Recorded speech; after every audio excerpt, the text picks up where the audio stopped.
पण आहोत प्रभाग क्रमांक 6 मध्ये आणि प्रभाग क्रमांक 6 चे उमेदवार लागले आणि आपण आलेले समेत त्यांच्याशी आपण बोललो. काय सांगाल कशा प्रकारचे आपल्या सर्वांना माहिती आहे प्रभाग क्रमांक 6 हा भारतीय जनता पक्षाचा बालेकिल्ला आणि पारंपरिक मतदारसंघ आहे. त्यामुळे मी जेव्हा निवडणूक सुरुवात झाली तेव्हाच सांगितलं होतं की प्रभाग क्रमांक 6 मध्ये पूर्णपणे कमळ खेळणार आहे आणि पूर्णपणे भारतीय जनता पक्षाचा पॅनल निवडून येणार आहे. तुम्ही बिनविरोध झालात, तुम्ही पूर्ण तुमची हे लावली, ताकद लावली.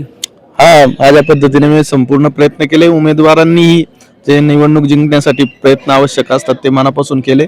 त्यामुळे भारतीय जनता पक्षाचा पॅनल पूर्णपणे निवडून आलेला. तुमची पहिली प्रतिक्रिया काय? आनंदी एक आनंदच झाला.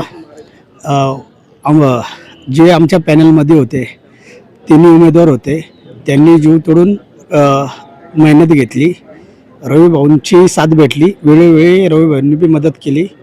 महेश दादांनी जे पूर्वी कामं केली होती त्याच्यातून आम्हाला तिन्ही जणांना तो बेनिफिट झाला.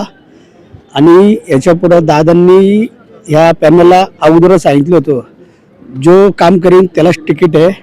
त्या पद्धतीने आम्ही जे दादांनी आमच्या विश्वास दाखवला आणि जे आम्हाला दादांनी सांगितलं ह्याच्यापुढं आम्ही 3 उमेदवार आणि रवी भाऊ विरोध आलेले ते आम्ही चौघं मिळून 4 पॅनल मिळून पॅनलचं काम करेल.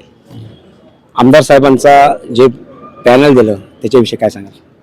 पॅनल 2017ला सुद्धा गावकी भावकी मिळून असा एक पॅनल तयार झाला होता. आता पण 3 लांडगे आणि एक देवकर पाहुणेच आहेत.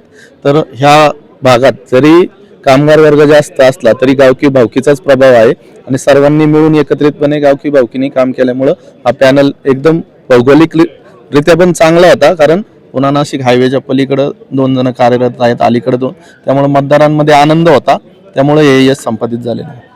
हा विजय महेशदादा लांडगेंची दिलेले पॅनल आणि रवी भाऊने सांगितले की गावकी भावकीचा हा विजय आहे आणि ह्या पूर्ण पॅनलचा या ठिकाणी विजय झालेला आहे.